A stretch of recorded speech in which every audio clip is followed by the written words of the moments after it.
là dañuy dem seetaan ko après on revient sur le plateau.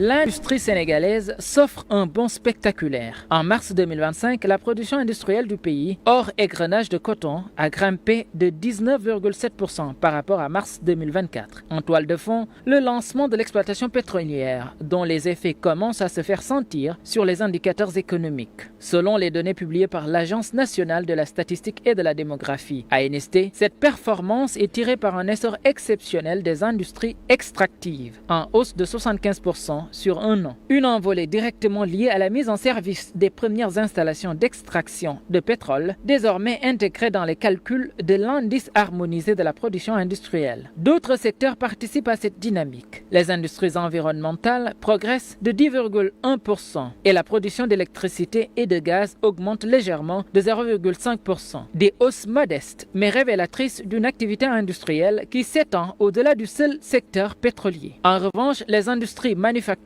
habituellement moteurs de l'activité, fléchissent de 1,7% sur la même période. Un recul qui n'entame toutefois pas la tendance globale. Même en excluant les hydrocarbures, l'IHPI reste orienté à la hausse avec une progression de 1,2% en mars 2025. Sur l'ensemble du premier trimestre, la croissance industrielle atteint 23% par rapport à la même période en 2024. Côté agriculture, le secteur de l'égrenage du coton affiche lui aussi une forte progression portée par un effet de base favorable. La production avait été particulièrement faible en mars 2024. Ces chiffres confirment l'entrée du Sénégal dans une nouvelle phase de son développement industriel, dopé par les premiers barils de pétrole. La prochaine publication de l'ANSD, attendue le 14 juin 2025, dira si cette dynamique s'installe durablement. C'est pas un problème. Ousmane. Oui, bon, comme on l'a vu sur l'élément, c'est une hausse remarquée. boo làkkee olof tamit day gën a neex daal. ndax ñu deuxième partie xam nga man moom tubaab. da ngeen may comprendre man may wolof moom taxale bi moo ci ëpp.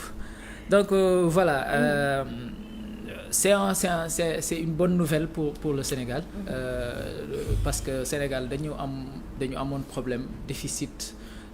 Au niveau de la production industrielle yàgg nañ ko fi wax Sénégal amul industrie Sénégal production industrielle bi dafa faible mais aujourd'hui on voit que mu ngi commencer di yéeg c'est bien qu'il y ait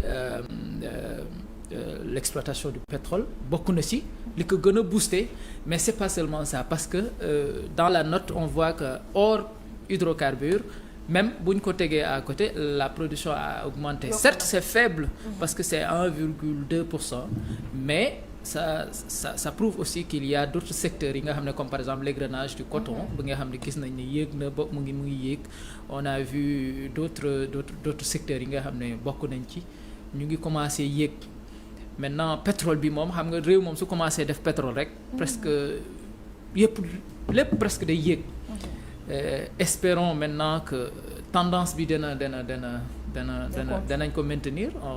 Il y a une note de l'ANSD qui va sortir le 14 juin pour voir dañu continuer de évaluer pour voir si cette dynamique là est maintenue au Sénégal. léegi cette hausse de la production industrielle lan la mën a yokk de plus ci suñu économie. bëri na parce que déjà nous notre problème c'est que dans on n'a pas beaucoup d'industrie on n'avait pas beaucoup d'industrie te boo amul industrie bu bëri li ngay importer day bëri surtout les produits manufacturiers parce que déjà manufacture bi du bëri fii ñun mais si on développe ce secteur là ba nga xam ne lu ñuy importer du bëri su fekkee ne comme Pape Malick l'a dit tout à l'heure ay yenn affaires yi rek la ñuy importer du matériel et tout ça am na ay matériels yoo xam ne suñu développer suñu industrie dootuñ ko importer parce que dañ koy defaree fii parce que c'est ça l'industrie maintenant c'est ça loolu mooy bokk ci li nga xam ne day balance day équilibrer suñu balance commerciale day tax ñun lu ñuy importer dana wàññeeku peut-être pour le moment mënul équilibrer carrément parce que on n'a pas ce potentiel industriel boobu ba léegi en tout cas développé guñ ko on a le potentiel il y a beaucoup de choses yoo xam ne mën nañ ko industrialiser mais nekk guñ ci dynamique boobu wala yegg guñ ci étape boobu mais dana wàññeeku te loolu su wàññeekoo day yokk sa gafaka parce que importation ça coûte cher da ngay fay lu bëri da ngay fay taxe tu payes beaucoup de choses donc loolu bu wàññee ko ça va être un surplus ci suñu gafaka. Bon sànq wax naa ANSD dañoo génnee benn chiffre 84 milliards ci mois de février bi exportation ñu ne loolu chiffre record la par rapport ak mois précédent janvier et loolu nan ban commentaire nga ci andi. D'habitude soo gisee loolu exportation bi mel noonu déjà ñun suñu exportation d'habitude c'était da doon déficitaire. Mais aujourd'hui avec le début de l'exploitation affaire yi day commencer yéeg. À mon avis c'est ce qui explique que ñu gën a am ce surplus wala en tout cas cette évolution de l'exportation du Sénégal parce que nous comme je l'ai dit on n'a pas une industrie solide qui nous permet de am fii ay produits di leen transformer di leen jaayee à l'extérieur bariwul. Y a pas beaucoup de production manufacturière donc soo gisee mu booster rek. C'est dû au début d'exploitation. Mais loolu est-ce que lu positif la su fekkee ni ci benn secteur kese la. Non, c'est pas positif. Bon, en fait, c'est positif que mu yokku, mais c'est pas suffisant, je vais dire.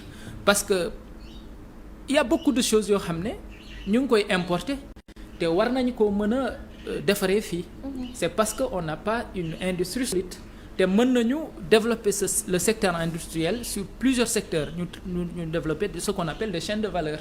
Par exemple dans le secteur agricole ñun bokk na ci li gën a retard ci suñu économie parce que déjà la production doyul ba pare on n'a pas des chaînes de valeur par exemple nga béy fi ceeb wala nga béy fi soble wala nga béy fi benn produit fekk fii nga koy béyee fii nga koy transformer nga dem nga jaay ko fii ci Sénégal par exemple ba mu doy li ci des par exemple nga mën ko jaay à l'extérieur on n'a pas ça on n'a pas une chaîne de valeur complète te loolu soo ko amee nag non seulement ça va augmenter les emplois mais ça va te permettre wàññi li ngay importer ba pare yokk say exportation te loolu baax lay doon Kajoor.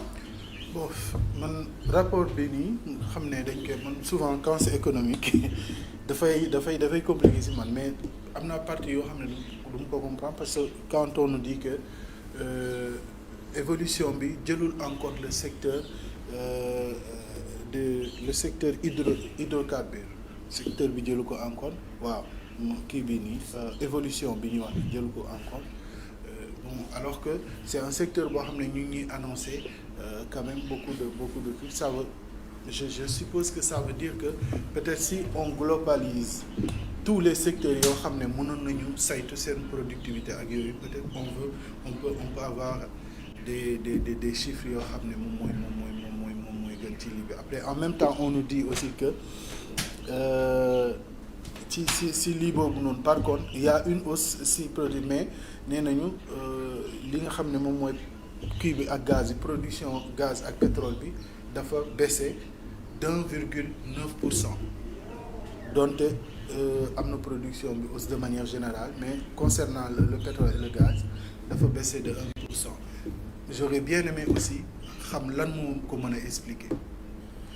Kajoor je pense que t'as pas compris en fait calcul yi hydrocarbure bi da cee bokk si on dit que c'est en fait IHP bi dafa jël en compte tous les secteurs mu ne production industrielle bi dafa yokk maintenant bu ko defee ba pare day évaluer par exemple suñ ci dindee par exemple les hydrocarbures lan mooy des est-ce que ba tey parce que les hydrocarbures bokk ci woon avant léegi lañ koy commencer intégrer parce que maintenant on a commencé à produire du pétrole mais on a 19,7% d'évolution de hausse de l'industrie de la production industrielle hors égrenage de coton maanaam foofu boo égrenage de coton bi rek moo ci bokkul mais pétrole gaz loolu yëpp bokk na ci donc boole nañ ko dañ ko commencer di intégrer ci calcul yi moo tax ñu am cette hausse là maintenant bu ñu paree dañuy def calcul bi hors hydrocarbure ñu xool qu'est-ce que ça va donner. ndax yokku na moo tax buñ ci dindee hors hydrocarbure bi xam nga lan mooy des 1,2% c'est-à-dire pour montrer le poids de la production en hydrocarbure loolu moo koy wone parce que soo ko ci dindee li ci des du bëri mais ça continue d'évoluer c'est-à-dire que amuñu on n'est pas sur une base stagnante wala base déficitaire maanaam ñu ngi yéeg même su fekkee ne hydrocarbures yi bokk ci très bien alors si lan ngay terminer ñu jeexal foofu noonu. non di wax ne c'est une bonne chose qu'on commence à d'abord qu'on commence même dans les notes de l'IHPI ñu commencer ci intégrer hydrocarbures yi parce que si suñ ko deful ça peut porter à confusion du ñu xam tous les chiffres parce que aussi on commence à produire du pétrole ñu ngi koy commercialiser il faut que ñu xam chiffres yi yan retombées la am ci suñu industrie yan retombées la am ci suñu réew di wax peut-être que ñu gën a yokk données yi pour que nit ñi mën ko gën a exploiter parce que des na ba léegi on nous parle tout le temps de pourcentage sur les barils on l'a dit l'autre jour mais ba léegi sur les coûts par rapport à la conjoncture internationale par rapport au coût du baril à l'international chiffres yi joxe wuñ ko donc bu desee rek données yi day manquer mais c'est une bonne chose que Sénégal di gën a booster son secteur industriel. Merci beaucoup Ousmane jaajëfal nañ la ba jeudi prochain inchallah dans la matinale. Merci Aïcha, merci à tous les téléspectateurs d'Allo Sénégal, merci aussi à mes collègues Allo Sénégal je dis. Pape Malick qui est là pour perturber. Remercier aussi Kadio di wax à jeudi prochain. Inchallah. Merci Ousmane jaajëfal nañ ko bu baax a baax en tout cas leeral yi am na solo ci wàllum économie Pape ñu ngi lay jaajëfal. waaw maa ngi jaajëfal ñëpp di jaajëfal Ousmane Ba ak Kajoor Cissé waaye yow tamit dafa mel ni Inde nga génn quoi affaire bi kii bi mooy lan muy tekki nga tàkk ci bras gauche. man de dama laa jaajëfal wala capitaine la. dama laa jaajëfal waa capitaine laa. non damay laaj xaw ma quoi. dama gis takkaay yi quoi. ah Kajoor. Merci beaucoup. On te retrouve dans la mi-journée avec Maria. Mi-journée avec Maria. Bon, Maria, bon, je sais pas. Bon, après, on verra parce que bon, elle était un peu souffrante. Ah, c'est lui aussi. Maria. Donc, on va parler de l'éducation. Inch'Allah. Maria ñu ngi lay nuyu di la souhaiter un prompt rétablissement donc mu ngi noonu Kajoor yow tamit joxante dig daje bu. Tout à l'heure rek flash yi. ci flash yi Inch'Allah. Allez, merci beaucoup en tout cas à toute l'équipe matinale. Merci Ousseynou au niveau de la régie pour la réalisation. Merci Babacar Allo Paris pour la tenue. Merci à vous amis téléspectateurs. 10h ngeen am le flash d'information. 11h30 retrouvez Pape Malick dans la mi-journée et moi je vous retrouve à 14h30 dans votre émission Slow Time. D'ici là, portez-vous bien et passez une excellente journée.